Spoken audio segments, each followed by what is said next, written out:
Donc, mesdames, messieurs, chers et chers collègues, chers et chers étudiants, alors présents dans cet amphi et également en visioconférence via Zoom, je vois qu'il y a du monde, c'est avec beaucoup d'honneur et de plaisir que la faculté de droit et des sciences politiques de Nantes Université accueille aujourd'hui la professeure Aurore Gaillet, ainsi que les professeurs Dieter Grimm, Christophe Schoenberger et Carlos Maria Herrera. Et j'y joins naturellement, en fonction du programme, le professeur Terence Carvalho, mais comme il est en poste chez nous, je l'accueille chez lui. Donc bienvenue. Voilà. Soyez tous remerciés vivement, sincèrement, pour votre présence. Au nom de notre présidente d'université, la professeure Karine Bernot, et de notre directeur de laboratoire qui est actuellement à l'étranger et qui ne peut être présent, Gaëtan Cliquenois, directeur de recherche au CNRS, soyez toutes et tous les bienvenus à Nantes. D'emblée, Grégoire Bigot et moi tenons à remercier vivement notre laboratoire, le laboratoire Droit et Changement Social, qui nous a permis d'organiser cette journée et, outre son directeur, que nous avons mentionné tout à l'heure, Gaëtan Cliquenois, je tiens également vivement à remercier mesdames Anne-Claire Covin et Cindy Martin qui nous ont particulièrement aidés pour la préparation de cette journée. Chère Aurore, tu es publiciste, puisque tu es membre de la section 02 et professeur de droit public à l'Université Toulouse 1 Capitole, mais de plus en plus, tu es également, regarde tes travaux, historienne du droit, et spécialement du droit en Allemagne, du droit allemand. Tu es également membre de l'Institut universitaire de France et nous en parlions hier, ce n'est pas la première fois que tu viens à Nantes, puisque tu es venu en 2016 pour une journée autour du professeur Jean-Louis Alperin, puis en 2019 pour une journée que nous avions, toi et moi, organisée autour du professeur Michael Stolleis. Michael Stolleis dont nous gardons tous la mémoire. Tu es là aujourd'hui pour cette journée autour de ton dernier livre, intitulé « La Cour constitutionnelle fédérale allemande », Reconstruire une démocratie par le droit, 1945-1961, que je montre bien évidemment. Ouvrage honoré de 2 préfaces, par Michael Stolleis d'abord, par Dieter Grimm ensuite. Sois donc vivement remercié d'avoir spontanément accepté de revenir à Nantes pour cette journée d'échange qui s'annonce à tous égards particulièrement riche. Afin de présenter cette journée, je ne serai pas long. Nous ne serons pas longs. Le professeur Grégoire Bigot et moi parlerons à 2 voix en suivant 3 points. Le cadre, l'auteur, le livre. Enfin, le livre sera quelques éléments. Le cadre. Cette manifestation s'inscrit parmi plusieurs tables rondes autour d'un ou d'une auteure et de son œuvre ou d'une de ses œuvres. Et ces journées prennent la place à la fois dans le cadre du master, du jeune master Histoire du droit et du parcours franco-allemand de cette faculté. Ces journées revêtent une dimension comparée et ou constitutionnelle. Ainsi, la dernière journée, en avril 2023, nous avions invité, pour une journée intitulée « Écrire l'histoire constitutionnelle », le professeur Marcel Morabito, à l'occasion de la parution en 2022 de la 17e édition de son Histoire constitutionnelle de la France depuis la Révolution. L'année précédente, en juin 2022, c'était Lucien Jaume, historien du libéralisme, qui était venu à Nantes à l'occasion de la parution de son dernier ouvrage « L'éternel défi, l'État et les religions en France des origines à nos jours ». Mais la première journée de ce type, j'en disais un mot tout à l'heure, qui eut lieu autour du professeur Jean-Louis Alperin, eut lieu donc en mai 2016 à l'occasion de la parution de son ouvrage, de son Histoire de l'état des juristes en Allemagne au XIXe et XXe siècle. L'auteur précisait notamment que l'état des juristes était marqué par l'État, alors l'état des juristes avec un petit e, et marqué par l'État avec un E majuscule, Staat, non pas le Juristenstand, donc l'État qui le structure, et par une diversité des professions juridiques, diversité des opinions, vous voyez, il y a énormément de choses à dire. Et Jean-Louis Alperin soulignait entre autres, pour faire un lien avec cette journée, que c'est notamment, mais pas exclusivement, par la jurisprudence depuis le XIXe siècle, par le contrôle de constitutionnalité depuis 1949, que les juges allemands ont progressivement dominé l'état des juristes. En mars 2019, une journée en l'honneur de Michael Stolleis, professeur d'histoire du droit et de droit public à l'université Goethe de Francfort, a été organisée à l'occasion de la publication en 2018 de la traduction en français par Aurore Gaillet de son Öffentliches Recht in Deutschland, eine Einführung in seine Geschichte, donc introduction à l'histoire du droit public en Allemagne. L'ouvrage, qui réussit la gageure de synthétiser en un peu plus de 200 pages les 400 volumes de sa monumentale Histoire du droit public en Allemagne, offrait une parfaite occasion pour une manifestation scientifique franco-allemande autour de l'auteur et de son œuvre. Et dans sa communication inaugurale, le professeur Stolleis proposait des perspectives sur l'histoire constitutionnelle allemande. Et il relevait notamment qu'en Allemagne, mais aussi en Autriche et en Suisse, il y avait un écart entre, d'une part, la place relative de l'histoire constitutionnelle au sein des programmes d'études, et d'autre part, le vif intérêt actuel pour les droits fondamentaux. Et il s'interrogeait, enfin déjà il appelait de ses voeux une comparaison des constitutions, des histoires constitutionnelles. Et au sein de sa conférence qui sera publiée prochainement, il écrivait, ou il nous disait, jusqu'à présent, il n'y a pas eu de véritable comparaison européenne des constitutions, et encore moins au niveau mondial. De telles comparaisons sont faites aujourd'hui par les politistes, dans le cadre d'études comparées des systèmes de gouvernement, mais très rarement par les historiens du droit constitutionnel. C'est dire si l'ouvrage autour duquel nous sommes réunis est important. En deuxième lieu, l'auteur, et je laisse la parole à mon collègue Grégoire Bigot.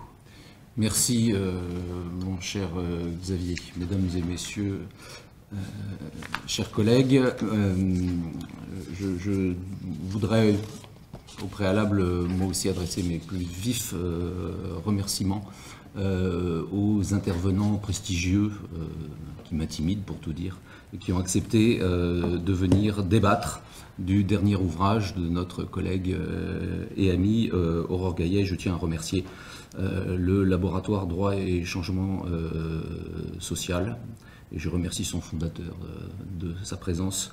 Ce laboratoire sans lequel le développement de l'histoire du droit serait impossible dans cette belle faculté qu'est la faculté de droit de Nantes. Et précisément ces journées d'études que Xavier avait initiées et que nous essayons de tenir chaque année sont au service de la science juridique.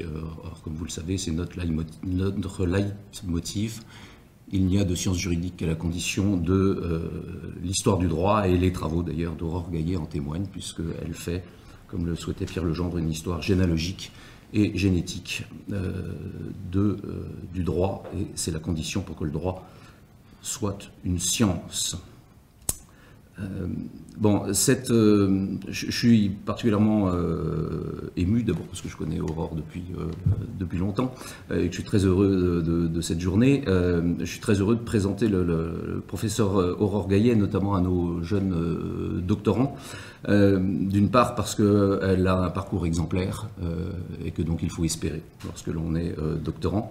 Avec beaucoup de lecture et beaucoup d'humilité, on peut devenir un universitaire. Et d'autre part, en plus de son parcours exemplaire, bien entendu, une œuvre scientifique déjà très imposante, pas seulement en termes de volume, mais en termes de qualité, et une œuvre scientifique qui est évidemment, à n'en pas douter, en devenir. Alors, qui est Aurore Gaillet?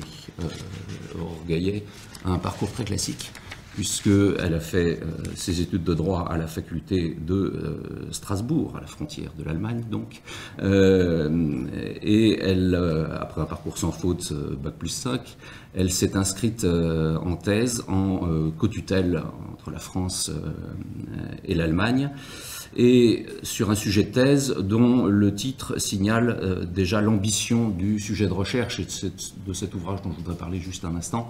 Une thèse qui n'est pas une thèse en réalité, qui est un essai déjà et qui annonce toute une œuvre, l'individu contre l'État. Voilà, on se croirait au 19e siècle, et nous sommes au 19e siècle. Et le sous-titre est évidemment l'essai sur l'évolution des recours de droit public dans l'Allemagne du 19e siècle. Cette thèse a été réalisée en 5 ans, avec des textes traduits en allemand. Je crois que la soutenance a eu lieu en même temps en français et en allemand, de mémoire, devant un jury extrêmement prestigieux, dont le regretté professeur Stolais, qui nous avait réunis ici. Et évidemment, thèse aussi excellente a valu immédiatement à son auteur d'être recruté maître de conférence dans sa faculté d'origine à Strasbourg, puis de réussir très facilement, je peux en témoigner, le concours d'agrégation de droit public en 2014. Et en 2018, au vu de la qualité de ses travaux passés, mais de ses projets à venir, Aurore Gaillet a été, comme tu l'as souligné, a été élu membre junior de l'Institut universitaire de France, et je ne doute pas que le parcours se poursuivra comme membre senior dans peu de temps. Voilà pour le parcours académique qui est parfait, mais l'essentiel reste évidemment l'œuvre scientifique, et je voudrais juste dire un mot de cette thèse qui, à mon avis, inaugurait des intuitions à toute une œuvre.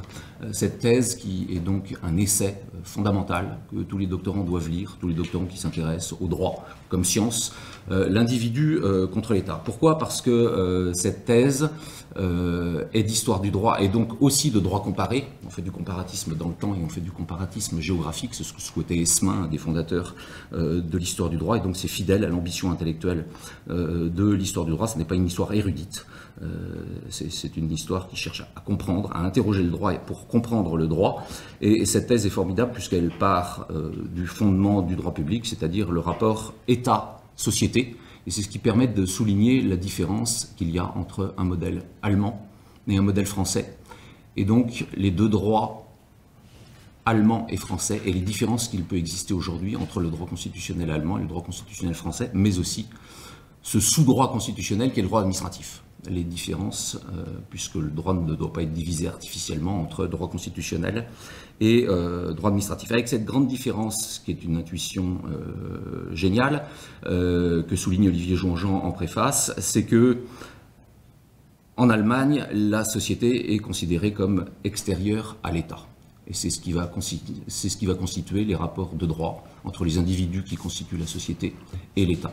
Alors qu'en France, dès 1789 avec la nation, mais surtout en 1799 avec l'État qui supplante la nation, l'État forme la société. Je cite le premier professeur de droit administratif qui s'appelle Portier de l'Oise et qui a publié un ouvrage qui s'appelle Législation administrative en 1808. C'est la première phrase du livre. Il dit « L'État forme une société ». Cette façon de penser est complètement étrangère aux Allemands qui, contre le modèle napoléonien précisément, vont développer un libéralisme, c'est-à-dire une résistance des individus qui composent la société à l'État. C'est le modèle, ça sera notamment le modèle humboldtien, si je ne me trompe. Alors, je ne suis pas germaniste, malheureusement. Et c'est donc ce qui va conditionner le libéralisme, les droits entendus comme des libertés, et donc c'est ce qui va constituer la structuration du droit public. Et notamment pour le droit que je connais le mieux, la structuration du droit administratif qui présente deux figures radicalement contraires en Allemagne et en France. Pourquoi? Parce qu'en Allemagne, on considère que les libertés ne sont pas des concessions de l'État et que c'est la société, en corps ou en individu, qui peut et doit opposer ces libertés fondamentales à l'État. D'où une meilleure préservation, évidemment, des libertés dès l'avant-Vormars, dès l'avant 1848-1849. Alors qu'en France, les libertés sont moins bien protégées par un conseil qui loge l'État, c'est le Conseil d'État, vous le savez tous, parce que les libertés sont des concessions de l'État dans le cadre du recours pour excès de pouvoir, qui est une soupape de sûreté à l'autoritarisme napoléonien. C'est ce qui explique que, et les Français ont beaucoup de mal à comprendre, les recours allemands soient des recours de droit public subjectif. Parce que les individus ont par nature des libertés à opposer à la puissance publique, alors qu'en France, comme le montreront bien Duguy et Maurice Oriou, dans leur définition de l'état de droit, il ne peut y avoir de recours qu'objectif en matière de recours pour excès de pouvoir. Mais malheureusement, c'est un organe administratif, le Conseil d'État, qui va déterminer le périmètre des droits par interprétation de la loi. Et donc, il manque, me semble-t-il, en France, ce véritable libéralisme qui consiste en une forme de séparation intellectuelle, juridique, entre la société et l'État. Et je trouve que c'était... j'ai simplifié à outrance la matrice intellectuelle de cette thèse, mais il me semble que c'est cette filière d'intelligibilité que tu as suivie, Aurore, dans la suite de tes ouvrages. Et c'est une façon de rendre cristallin, parce qu'en plus tu écris très clairement, de rendre cristallin, clair et intelligible le droit public, sachant qu'en arrière-plan du droit administratif, il y a toujours la question du droit constitutionnel. Comment représente-t-on la société? Et pour la qualité de ces travaux, je te remercie infiniment. Et n'étant pas germaniste, je cède la parole à nouveau à Xavier pour la suite des travaux. Merci. Bien, merci Grégoire. Je précise à propos de l'ouvrage dont il va être question, pour ne pas oublier que le professeur Rocaillé a reçu en 2022 le prix Édouard Bonnefou sur proposition de la section législation, droit public et jurisprudence de l'Académie des sciences morales et politiques pour son ouvrage. On va évoquer la Cour constitutionnelle fédérale, je vais en dire un mot. Après l'individu contre l'État, Aurore a écrit un certain nombre d'articles, je ne vais pas évidemment tous les citer, je vais juste mentionner, puisqu'on est dans le thème, un ouvrage de droit constitutionnel français et allemand, en collaboration, qui reprend également un manuel qui a été écrit en partie, qui a été écrit en allemand, et manuel qui a été récompensé en 2017 par le prix parlementaire franco-allemand, attribué conjointement par l'Assemblée nationale et le Bundestag, en 2017. Et également, je tiens à mentionner l'ouvrage que j'ai indiqué, l'ouvrage, la traduction qu'Aurore Caillé a faite de l'introduction à l'histoire du droit public en Allemagne, enfin de l'Einführung de Michael Stolleis. Voilà, je tiens à montrer ces différents ouvrages. En ce qui concerne maintenant la Cour constitutionnelle fédérale, il y a énormément de choses à dire et je parlerai presque plus en moderniste, intéressé par l'Allemagne et par l'histoire allemande, y compris l'histoire contemporaine. Pour le dernier ouvrage sur la Cour constitutionnelle fédérale allemande. Le titre, la Cour constitutionnelle fédérale allemande, est un titre qui est presque réducteur, c'est pas péjoratif. Et heureusement qu'il y a à reconstruire une démocratie par le droit, parce que c'est beaucoup plus, à tous égards, c'est beaucoup plus que la Cour constitutionnelle fédérale allemande. Il y a une dimension historique, mais il y a une dimension également comparée. C'est-à-dire qu'on peut véritablement comprendre ce qu'est cette Cour constitutionnelle fédérale allemande, comme l'expliquait Grégoire. On peut comprendre le modèle allemand qu'en l'étudiant, évidemment, mais qu'en le confrontant également à d'autres modèles. Et en regardant comment, parfois même, à partir de matrices communes, on arrive à écrire une histoire qui est différente. Donc c'est beaucoup plus... c'est vraiment voilà, un ouvrage comme l'appelait de ses voeux Michael Stolleis.